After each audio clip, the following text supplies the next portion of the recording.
Hello everyone, welcome back to the channel. Today's story takes us deep into the Caribbean Sea, where tension boiled over between two naval forces that should have never come into such dangerous proximity. It was supposed to be a routine patrol mission for the US Navy destroyer, a symbol of American maritime strength, equipped with some of the most advanced radar systems, missiles, and defensive technologies in the world. But what unfolded that day turned into a sudden confrontation that caught even the most experienced officers off guard, a shocking ramming attack by a Venezuelan warship that would send shockwaves through military circles and set off a chain reaction of chaos across the region. The incident began in international waters, near a disputed maritime boundary that Venezuela has long claimed as part of its exclusive economic zone. The US Navy destroyer, part of a freedom of navigation operation, had been monitoring regional movements and conducting surveillance of suspected smuggling routes. The weather was calm, the sea reflective like glass, and everything about the mission suggested another routine day at sea. But things changed the moment Venezuelan radar systems detected the destroyer's presence. Almost immediately, Venezuelan military command issued orders to one of its patrol warships to approach the American vessel and escort it out of what they claimed to be sovereign waters. The situation was tense but manageable, until a miscalculation or deliberate act turned it into something far more dangerous. Inside the US destroyer, the crew maintained standard procedure. Communications officers attempted to contact the Venezuelan vessel via open military channels, issuing clear warnings and reminding them that the destroyer was operating in international waters under full compliance with maritime law. But the Venezuelan warship kept closing in, ignoring every attempt at peaceful communication. The gap between the two ships narrowed fast, radar alarms flashing across the bridge. The commander of the US destroyer ordered defensive maneuvering, turning slightly to port to create distance, but the Venezuelan vessel mirrored every move. It was as if the other ship was locked on a collision course intentionally. Moments later, chaos erupted when the Venezuelan ship suddenly accelerated, ramming into the destroyer's starboard side in a shocking act that stunned everyone watching from the deck. The impact tore through part of the destroyer's hull, sending shockwaves through the metal structure and hurling sailors off balance. The sound of twisting steel filled the air as sparks flew from the collision point. Fire alarms blared, and compartments below deck began to flood with seawater. Emergency crews rushed to contain the damage while others braced for potential escalation. The US destroyer's weapon systems went on alert, radar locks tracking the Venezuelan ship in case it attempted another strike. Smoke billowed from both vessels as sailors struggled to control the situation, unsure whether this was an accident, a provocation, or the start of something far more serious. Inside the Venezuelan warship, panic had also broken out. Reports later revealed that some officers aboard the Venezuelan ship had questioned their captain's aggressive maneuver. Some claimed the ramming was an accident caused by engine malfunction, while others insisted it was an intentional show of defiance ordered by high command to send a message to Washington. The Venezuelan Navy had been under immense political pressure, facing sanctions and international isolation. In that atmosphere, a bold confrontation with a US vessel might have been seen as a statement of resistance, but it backfired almost instantly. Within minutes of the impact, distress calls went out from both ships, and the incident spiraled into a diplomatic crisis. The US Navy destroyer's damage control teams worked with remarkable speed, sealing off compartments, containing electrical fires, and ensuring the ship's combat systems remained operational. The crew managed to stabilize the situation.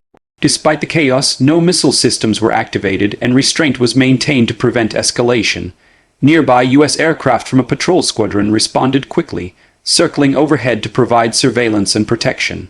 The Venezuelan ship, however, began to drift after sustaining heavy damage from the collision.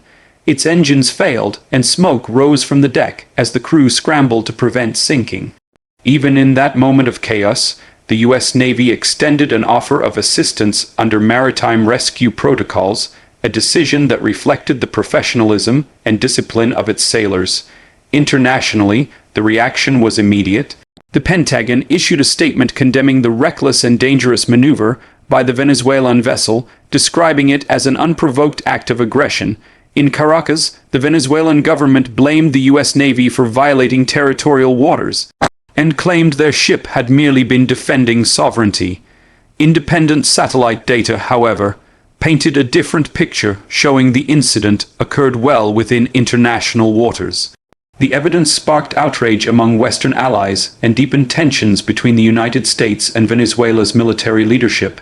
Naval analysts began to dissect the event frame by frame, debating whether it was a deliberate ramming or a catastrophic failure of seamanship under stress.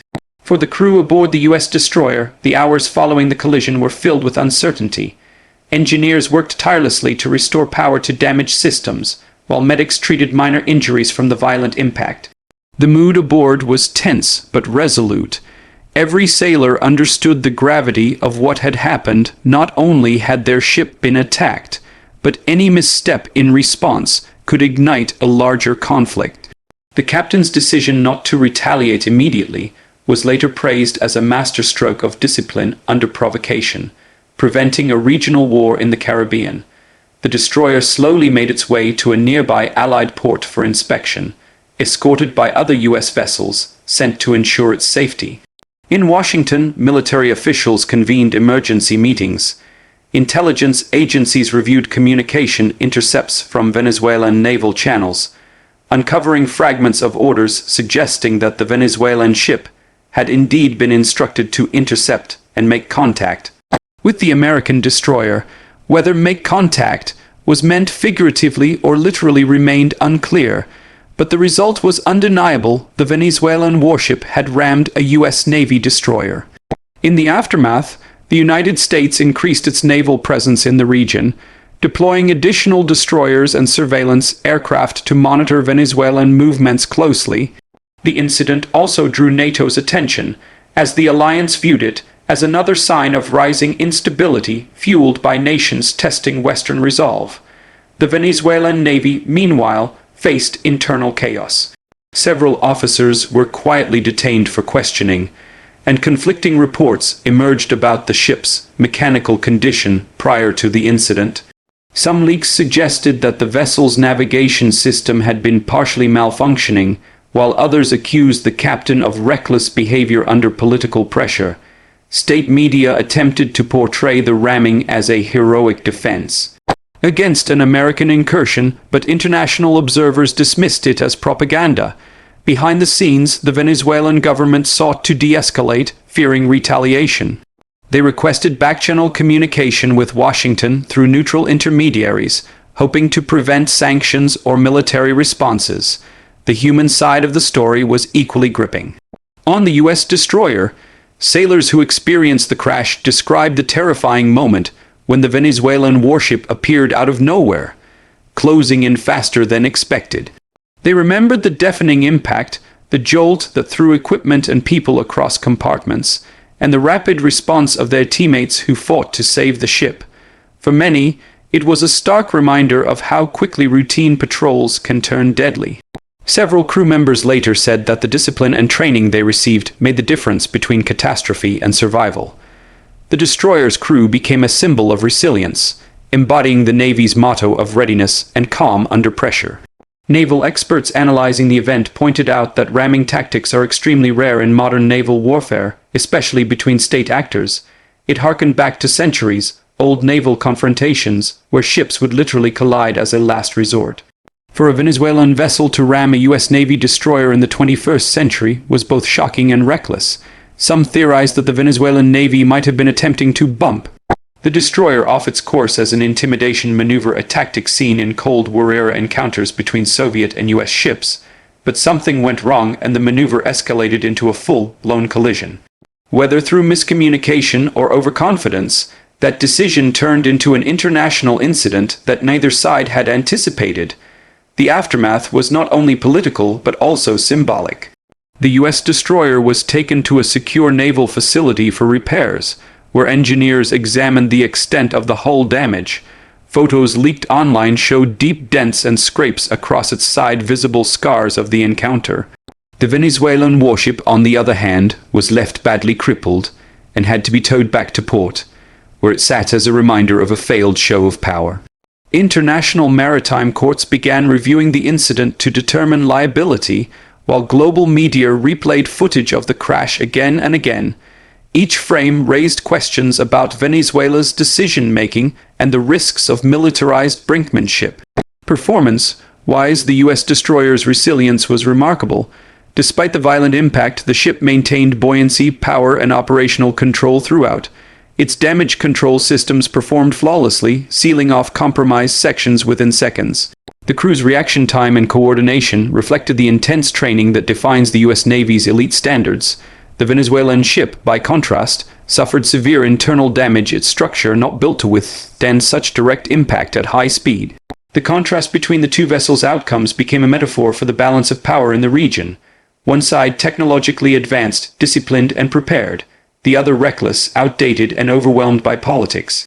In terms of safety features, the U.S. destroyer showcased why modern naval engineering places such emphasis on compartmentalization, automatic fire suppression, and emergency power redundancy. The incident became a case study for future training, proving that even in the most unpredictable situations, preparation saves lives. The sailors' ability to respond within moments prevented flooding from spreading and protected critical systems. For the Venezuelan Navy, the event exposed the dangers of aggressive tactics without proper safety protocols. Their ship's outdated systems and lack of coordination nearly cost them their lives. What made this incident uniquely significant was its broader geopolitical impact. It wasn't just about two ships colliding, it symbolized the tension between Washington and Caracas, between global superpower and defiant state. The world watched closely to see whether the U.S. would retaliate or seek diplomatic resolution. To many analysts, the measured response from the U.S. Navy represented strategic maturity. Instead of escalating, they focused on facts, evidence, and transparency, releasing radar data that proved their ship was operating legally. That approach strengthened America's credibility while isolating Venezuela further in international forums. In the end, the price of this confrontation was heavy.